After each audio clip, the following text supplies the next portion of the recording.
Kak, peran emosi dalam loa gimana? Apakah dalam kita visualisasi perlu menggunakan emosi? Sebenarnya tidak perlu emosi, justru kita harus dalam kondisi pikiran yang tenang dan hati yang tenang. Ada istilah namanya gelombang alfa ya. Jadi gelombang alfa itu kan ada beta, beta, alfa, theta, delta. Kalau beta itu berarti kita dalam kesadaran penuh, seperti kita sedang bekerja, seperti kita sedang berolahraga, itu beta. Yang kedua ada namanya alpha, yaitu gelombang otak yang rileks, rileks pikiran kita tuh rileks, perasaan kita rileks, seperti orang yang mengantuk. Nah, jadi kita harus dalam kondisi tenang saja, gitu. Tidak usah kita. Makanya saya aneh juga ada yang metode meditasi ya. Jadi duduk meditasi membayangkan, sebenarnya tidak harus seperti itu. Kadang-kadang mungkin kita sambil mendengarkan musik atau kita habis ibadah, kita bisa melakukan visualisasi. Jadi kondisinya harus ya, tenang-tenang saja. Yang penting adalah doa yang paling bagus itu bukan yang dilakukan berulang-ulang, tapi doa yang kita yakini, lalu gambaran mental itu tidak kita mudah goyah gitu. Jadi kita sudah punya gambaran ini loh yang kita inginkan, dan biarkan keinginan kita ini terus berada dalam gambaran mental kita, dalam imajinasi kita. Jadi tidak perlu konsentrasi penuh. Bahkan kadang-kadang kita bisa munculkan sesekali, nggak apa-apa. Munculkan sesekali. Lama-lama wujud. Jadi seperti tidak usah dicerita-ceritakan ke orang. Saya nanti pengen bisnis ini, tidak perlu diceritakan sebenarnya. Cukup kita sendiri yang mengimajinasikan dan meyakininya. Kak, kalau terkadang merasa tidak bisa berpikir positif itu wajar tidak sih, Kak? Kalau tidak bisa berpikir positif itu faktornya adalah karena kita memiliki banyak perasaan yang negatif. Tidak berpikir negatif ya, karena banyak perasaan kita yang negatif. Contohnya kita punya rasa marah, perasaan marah ya. Maka pikiran-pikiran ingin melukai orang, ingin menyakiti orang, atau ingin menghina orang itu muncul kan, pikiran-pikiran itu. Nah, kemudian misalnya kita dendam, itu juga dendam. Kita ingin membalasnya, kita ingin menyumpahi masuk neraka lah, gitu. Atau kita menyumpahi dia kecelakaan, itu seperti itu. Itu satu perasaan dendam memunculkan pikiran-pikiran negatif. Nah, solusinya adalah bukan kita menghilangkan pikiran tersebut, tapi menghilangkan perasaannya, sumbernya.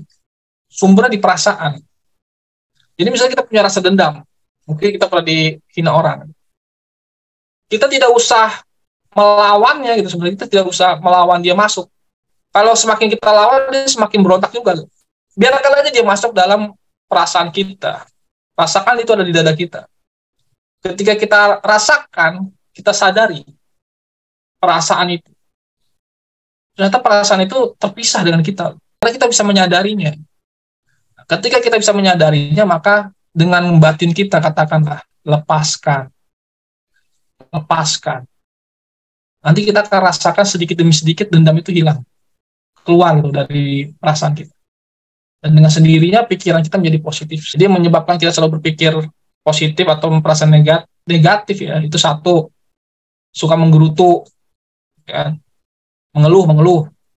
Pokoknya hidup saya nih kayak bener nih, ini kenapa begini sih? Waduh, bos gue begini, teman gue begini. Gitu. Yang kedua, sering ngomongin orang, gibah gitu. Ya gibah itu enak sih, saya kadang-kadang juga suka sih. Tapi kalau saya tuh gibah tuh untuk melihat ngomongin orang tapi dengan bercandaan aja gitu, dengan ketawa gitu. Jadi dengan positif ya. Jadi ngomongin orang tapi jadi lucu gitu, bukan ngomongin orang tapi jadi benci gitu, nggak boleh, kita nggak boleh jadi benci. Si ini tuh gini jadi benci gitu. Jadi kita bisa ngomongin orang tapi lucu-lucunya aja, sehingga kita muncul humor, ketawa gitu. Jadi happy gitu. Kak, bisa nggak menerapkan loa untuk menarik seseorang spesifik ke dalam hidup kita? Lalu apa bedanya loa dengan law of assumption? Apa benar loa membuat manifestasi kita lebih cepat datang daripada law of attraction? Nah gini, baik Kak, terima kasih atas jawabannya, sama-sama Jennifer. Jadi kalau kita ingin menarik orang, misalnya contohnya pacar ya, pacar kita ngambek lah. Bagaimana caranya pacar kita yang ngambek ini kangen sama kita gitu kan, seperti itu. Nah, itu bisa kita munculkan visualisasi. Visualisasi kita bayangkan muka dia, lalu kita munculkan dalam visualisasi kita ini ekspresi dia kepada kita. Misalnya dia ekspresinya minta-minta maaf gitu. Maafin aku ya, ya gitu kan. Misalnya langsung dia bilang bisa ketemu nggak, kita baikan ya gitu. Kita bayangkan aja itu, divisualisasikan dalam pikiran kita. Lalu kita rasakan itu benar-benar sudah terjadi. Lalu kita lepaskan. Tapi tidak usah dicet-cet lagi, tidak usah dicet-cet. Nah, itu biasanya nanti nggak berapa lama dia kayak kena telepati. Telepati. Jadi telepati itu sebenarnya ilmu yang bukan ilmu yang mistik, ya, ilmu yang bisa dipelajari. Dan dia bisa telepati, itu aja dalam waktu sejam atau beberapa hari kemudian dia ngechat lagi. Itu sering tuh. Yang penting kita yakinin dulu bener nggak ini tujuan kita gitu kan. Jangan coba-coba ke cantik nih cobain gitu. Cantik nih cobain nih. Jangan. Jadi kita harus bener-bener gitu. Jangan skip ya. Ini jangan kayak tebar jala gitu. Jadi benar-benar kita visualisasikan di pikiran kita, lalu kita rasakan itu terjadi dan kita syukuri. Nanti lihat aja dalam waktu beberapa saat itu ntar dia bisa menghubungi kita gitu. Dan itu sering saya praktekkan. Begitu juga misalnya kita ingin ketemu tokoh yang kita ingin lobby. Misalnya kita ingin melobi siapa. Nah, sehari sebelum ketemu, kita bayangkan, visualisasikan wajahnya tersenyum buat kita, tertawa buat kita.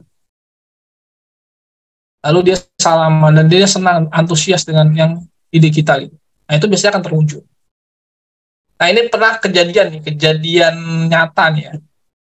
Waktu acara di Istana Negara misalnya. Saya naik taksi menuju Istana Negara, lalu saya membayangkan saya ketemu presiden. Tapi logikanya saya nggak akan bisa salaman. Tidak akan bisa salaman. Karena sebanyak itu orang yang hadir kan. Tapi selalu saya visualisasikan beliau ketemu saya, beliau menjulurkan tangannya dan salaman dengan saya. Saya selalu visualisasikan seperti itu di perjalanan. Lalu habis itu saya lepaskan. Tiba-tiba saya disuruh pas pampres, Mas lari ya, jangan mampir-mampir, langsung ke lapangan. Begitu saya jalan, tiba-tiba ada salah satu tokoh agama, itu menghalangi jalan saya. Jadi beliau turun dari mobil Alphardnya pakai kursi roda. Nah kan sebagai etika anak muda ya kan nggak boleh berlari mendahului seseorang gitu kan, orang yang lebih tua. Gitu. Akhirnya saya jalan di belakangnya. Saya jalan di belakangnya, masuk ke penjagaan itu kan, mengisi buku tamu. Dan ternyata saya dikira iring-iringannya Pak Kiai itu. Lalu saya masuk ke ruang VIP dan saya sholat di situ dan saya benar-benar salaman dengan apa yang saya visualisasikan benar-benar terjadi. Jadi beliau menjulurkan tangan beliau kepada saya gitu, seperti telepati ya, seperti telepati. Nah itu akhirnya saya coba-coba di hal-hal yang lain ternyata bisa juga gitu. Silakan dipraktekkan. Apakah Loa bisa kita kasih batas waktu? Tips scripting yang bagus waktunya kapan Kak?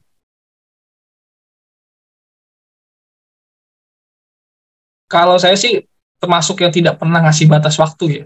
Tidak pernah ngasih batas waktu. Tapi ada yang bilang sih memang bisa. Ada yang pernah mencoba dan bisa. Gitu. Saya mau tahun ini, tahun depan, tahun segini. Itu bisa. Bisa terjadi, bisa. Yang penting dia punya keyakinan gitu. Punya keyakinan dan punya tindakan yang real ke arah sana. Itu bisa-bisa saja. Dan kalau scripting, itu harus kalimat-kalimatnya seperti sudah terjadi pada kita. Misalnya saya nulis, saya senang dan bersyukur setiap hari saya makan enak. Jadi seperti itu. Ya ntar kita rasakan saja gitu. Sehari-hari kita sepertinya kalau ada yang nganterin makanan enak, ada yang traktir kita makan enak, atau kita ingin tiba-tiba punya uang buat makan enak, seakan-akan terjadi. Gitu. Saya sangat senang dan bersyukur. Teman-teman saya tidak pelit, sering ngasih saya uang, misalnya gitu kan. Saya senang dan bersyukur, rencana saya berhasil. Jadi seperti itu. Nah, jadi kalimatnya adalah sesuatu yang seakan-akan sudah terjadi. Jadi kita bersyukur pada sesuatu yang sudah seakan-akan terjadi walaupun itu belum. Saya sangat senang dan bersyukur punya mobil merek ini, warnanya ini, gitu itulah. Seperti itu. Mungkin ada lagi, Bang. Gimana menetapkan batasan antara meyakini law of attraction dan menerima takdir? Maksudnya di satu sisi pikiran memang berpengaruh, tapi tidak semua yang kita pikirkan itu kejadian atau waktunya belum tentu kapan. Gimana kita bisa tetap positif sambil tetap nerima bahwa takdir itu sudah ada yang ngatur.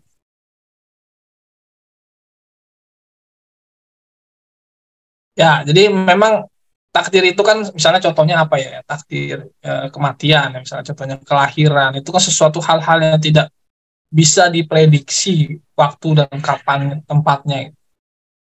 Begitu juga banyak hal lah. Tapi di sini di loa ini mengarahkan kita itu untuk nasib itu. Dalam hal nasib, nasib buruk yang kita alami ini seringkali itu karena hal-hal negatif atau hal-hal buruk yang kita pikirkan dan kita rasakan. Dan ini banyak hal yang terjadi ya. Contohnya ada dua teman saya nih, teman. Dua-duanya kena santet. Dua-duanya kena ilmu hitam lah, sihir.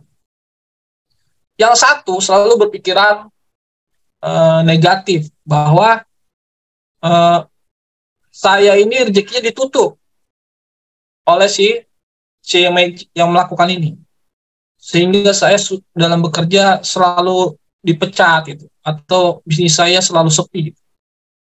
Dia selalu ditutup. Yang kedua ini tidak percaya gitu. Dia tidak percaya rezeki itu bisa ditutup.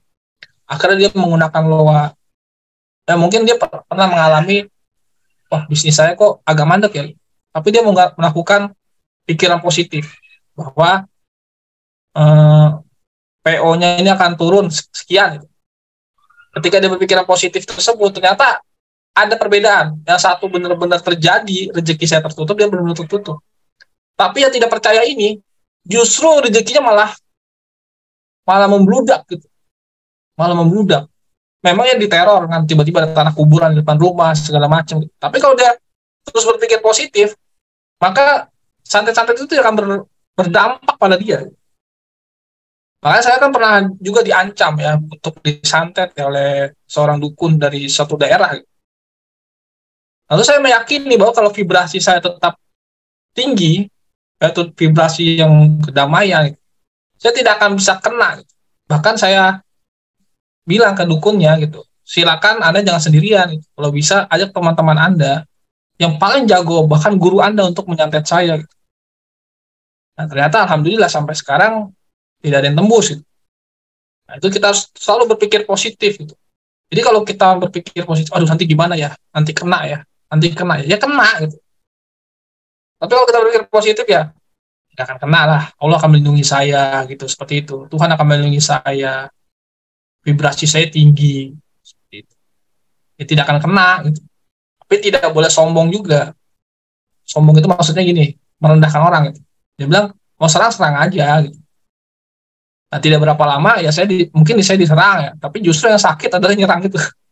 Misalnya kita mengalami miskin, lalu kita bilang ini takdir saya udah miskin. Sebenarnya itu kan pikiran kita aja gitu. Kita ini miskin. Terus kita mengalami kesulitan hidup.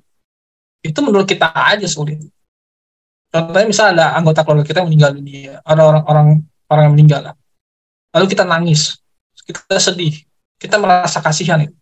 Tapi karena orang ini mungkin amalnya banyak, ya kan? Amalnya banyak, dia orang baik, jadi bisa jadi ketawa-tawa di saat kita nangis gitu. Karena dia orang soleh, gitu.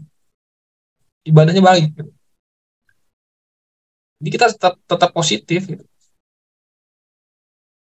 Bahwa takdir itu, misalnya kematian, kelahiran, tidak bisa diganggu gugat ya.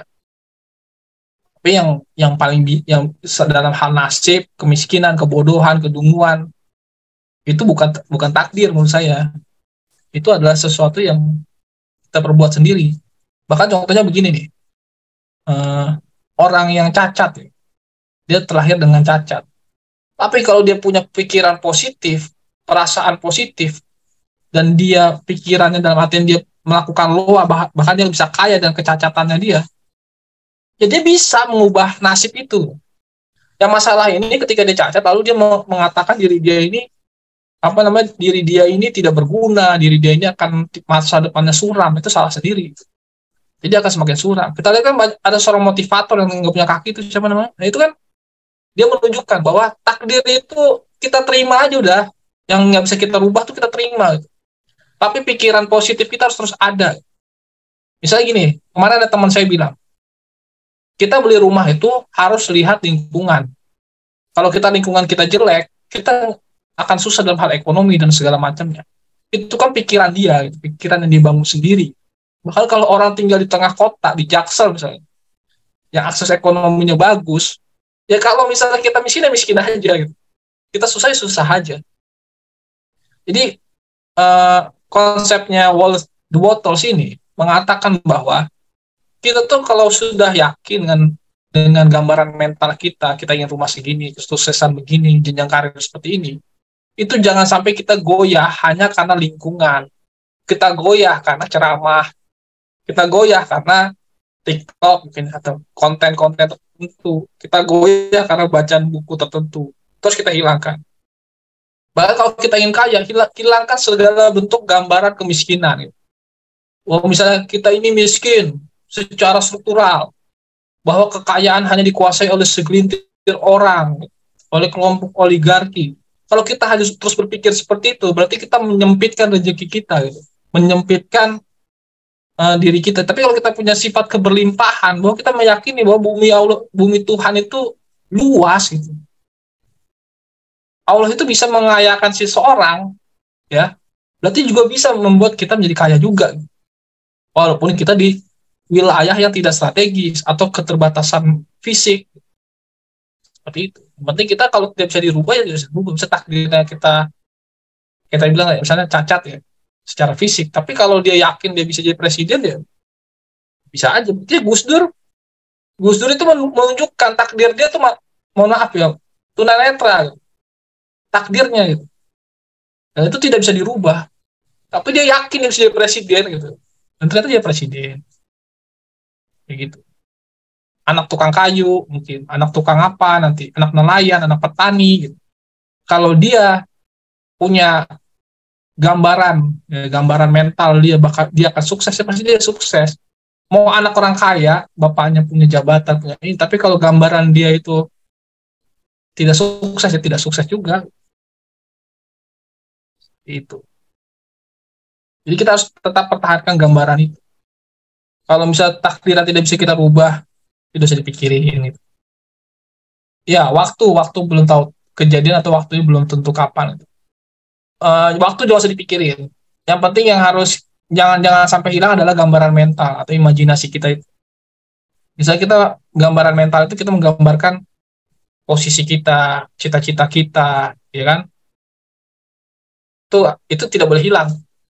Kalau waktu belakangan, dan kita jangan pedulikan dengan lingkungan kita, latar belakang kita, itu jangan dilihat. Kalau kita sudah yakin itu akan terwujud dan punya keteguhan hati, maka itu bisa terwujud. Dan kerjakan saja apa yang bisa kita kerjakan hari ini. Kalau hari ini kita misalnya masih sebagai office boy, ya sudah maksimal saya sebagai office boy. Jangan kita menyesali pekerjaan kita gitu. Tetap kerja dengan positif, ya kan? Kerja dengan baik. Nah, nanti suatu saat mungkin karena kehebatan kita, peluang pekerjaan kecil kita, terbuka peluang-peluang besar di situ. Bahkan Anthony Robbins itu kan udah seorang office boy. Dan dia pernah naik helikopter pribadinya di atas gedung yang tempat dia dulu tukang ngepel di situ. Gimana kita bisa positif? Takdir itu sudah ada yang ngatur. Nah itu jadi kita jangan jadi kan dulu kan ada mengatakan bahwa agama itu candu. Sebenarnya agama itu candu itu bukan berarti kita anti beragama ya. Tapi jangan ketika kita mengatakan orang miskin itu masuk surga ya kan, dosanya sedikit. Ya berarti kita melegitimasi diri kita untuk miskin tuh. Kita mengafirmasi diri kita untuk miskin. Kita bisa mengafirmasi bahwa kaya itu juga bisa masuk surga gitu. Nah, misalnya di agama saya di Islam itu ada konsep tasawuf, ada sufi-sufi, cerita-cerita sufi yang dunia itu hanya senda gurau belaka, dunia itu hina, bahkan harta itu adalah, nah, katakan oleh sufi. Akhirnya mereka menanggalkan kemewahan dan memilih hidup dengan berbaju kain wol. Dan mereka meninggalkan semua harta kekayaannya. Itu kan kalau kita lihat dari satu sudut pandang seorang sufi ya. Tapi juga ada loh sufi yang kaya-kaya raya, misalnya. Contohnya seperti Abu Hasan Ali Asazili kan. Bagaimana dia itu pernah diusir oleh rajanya. Kemudian Allah memberikan dia kekayaan, bahkan dia bisa membeli kuda dan kereta kuda yang lebih bagus daripada rajanya saat itu. Sampai dikatakan bahwa rodanya dari emas, menunjukkan bahwa saya ini seorang ulama yang tidak bisa dibeli atau tidak bisa, bukan yang pengemis gitu, bukan yang tukang minta-minta gitu. Saya orang kaya gitu. Dari situlah harga diri dia sebagai ulama kan naik. Tapi kalau ulama kerjanya memberikan proposal, ya kan, minta-minta bantuan-bantuan terus, kan harga dirinya kan jadi dianggap rendah kan oleh politisi-politisi, oleh orang-orang kaya. Gitu. Tapi kalau ulama ini kaya, ya dia akan menjadikan dunia itu ya hanya tidak penting bagi dia. Orang saya udah punya kaya, kamu mau ngasih saya bantuan apa? Malah kamu sini saya yang bantu. Gitu. Kayak Abdullah bin Mubarak, dia kaya raya, karena lebih kaya daripada raja saat itu kan. Dan itu latar belakangnya seorang sufi. Jadi kita fokus aja kalau mau memberikan atensi atau perhatian pada sufi-sufi kaya aja. Jangan kita memberikan atensi kepada yang miskin-miskin. Seperti itu. Ada lagi, minggu depan ada lagi nggak Bang? Ada. Nanti tema kita share. Apakah Anda selalu menerapkan konsep Noah dalam kehidupan sehari-hari? Cara berpikir positif bagaimana? Kalau saya ya termasuk yang iya, tapi untuk detail tuh saya sudah agak mengurangi. Untuk yang detail ya, saya agak mengurangi. Dulu saya pernah mengafirmasi uang 300 juta. 300 juta untuk kegiatan-kegiatan yayasan itu. Dan benar-benar dalam waktu sebulan itu ada duit 300 juta itu. Duit 300 juta itu ada. Ternyata kurang. Kurang ya. Kurang. Jadi ternyata di Jakarta itu duit segitu untuk membuat suatu kegiatan itu kurang. Mungkin kalau buat pribadi bisa cukup ya. Seperti itu. Dan banyak hal-hal yang detail-detail itu menurut saya itu waktu itu saya sangat mendambakan itu. Tapi begitu dapat ya ternyata biasa-biasa saja. Biasa-biasa saja. Tapi itu bisa gitu. Bisa saya lakukan. Bisa saya lakukan. Nah, yang penting adalah kalau saya sekarang adalah tadi seperti itu. Saya ingin hal-hal yang sifatnya global. Saya ingin rezeki yang keberlimpahan. Saya ingin rezeki yang mudah-mudah aja gitu, bukan sesuatu yang sulit. Nah, saya selalu menerapkan loa itu. Nah, loa itu seperti intinya ada pikiran positif dan perasaan positif. Dan vibrasi. Selalu berada pada vibrasi tinggi. Vibrasi tinggi itu seperti tadi cinta, sukacita, kedamaian, dan pencerahan. Ini vibrasi tinggi. Kalau kita konsisten di vibrasi itu, insya Allah tanpa kita minta segala sesuatu, itu bisa tertarik hal-hal yang baik. Ini. Apakah loa sama seperti doa? Nah, gini. Kalau doa itu kan misalnya kita habis ibadah kita doa, atau kita ada waktu-waktu tertentu ya. Ada waktu-waktu tertentu. Kalau loa ini tidak seperti itu. Jadi kita doa nih, minta sesuatu ya. Minta sesuatu gitu. Itu hanya ada waktu-waktu tertentu. Tapi kalau loa ini adalah gambaran mental. Jadi mau kita lagi duduk, kita lagi di angkot, mau kita jalan, yang penting kita gambaran mental kita jangan sampai hilang. Misalnya contohnya apa ya? Nah, misalnya teman saya nih, cita-citanya jadi dubes. Jadi dubes. Nah, dia harus membayangkan, memvisualisasikan gambaran mental. Gambaran mental, gambaran dalam benak kita ya. Saya jadi dubes di luar negeri, seperti itu kan. dan saya melakukan kegiatan ini. Padahal posisinya dia misalnya masih naik angkot, masih naik motor, atau masih maksudnya kondisinya belum menjadi dubes gitu. Nah, gambaran itu tidak boleh hilang. Gambaran mental itu tidak boleh hilang sampai kapanpun, sampai benar-benar terwujud. Nah, kalau doa itu kan kadang-kadang kita doa nggak kesampaian, terus hilang, terus doa lagi. Kalau kesampaian bersyukur, tapi kalau kita kesampaian bersyukur, tapi kalau doa nggak, kita udah yakin itu akan terwujud gitu. Ada gambaran mental, bahkan meyakini itu sebenarnya sudah di diri kita gitu. Dan kita bersyukur bahwa alam semesta ini akan mewujudkan itu, tapi dalam perjalanan. Kayak kita mesen apa namanya makanan lewat Gojek kan, kita udah pesan, kita bersyukur, alhamdulillah udah pesan. Walaupun tuh makanan belum di depan kita kan, masih dimasak kan, masih dimasak, lalu dimasak diantar sama supirnya, itu seperti itu. Nah, itu kalau kita kita tahu misalnya ya, kalau kita tahu Muhammad Al-Fatih ya, Muhammad Al-Fatih ketika dia ingin menaklukkan Konstantinopel, itu kan ayahnya Sultan Bayazid itu sering menggambar bentengnya itu kan, bentengnya bahkan sering memperlihatkan tuh, lihat tuh dari kejauhan, suatu saat kamu akan menaklukkan itu gitu. Menaklukkan itu, dan dia tetap berada pada gambaran yang ayahnya itu, bahkan bahwa suatu saat itu akan ditaklukkan. Dan terbukti ketika beliau sudah di depan benteng, itu kan semua orang-orang sekitar sudah, kita mundur, kita kalah gitu. Tapi karena dia tetap punya gambaran mental yang sudah dibangun sejak kecil, akhirnya ketika usia 21 tahun dia berhasil merebut Konstantinopel kan. Nah, seperti itu kira-kira. Nah, kalau kita doa mungkin ada yang meremehkan kita, atau kita sendiri tidak yakin gitu kan. Tapi kalau loa itu adalah kita punya gambaran, suatu visualisasi tentang yang kita inginkan itu. Dan itu tidak boleh goyah sedikit pun, walaupun keadaan kita penuh dengan keterbatasan. Nah, akhiri, terima kasih untuk sahabat-sahabat, kawan-kawan yang sudah hadir dalam diskusi kita kali ini. Semoga bermanfaat,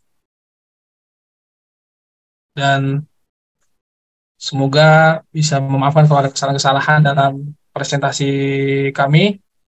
Terima kasih. Wassalamualaikum warahmatullahi wabarakatuh.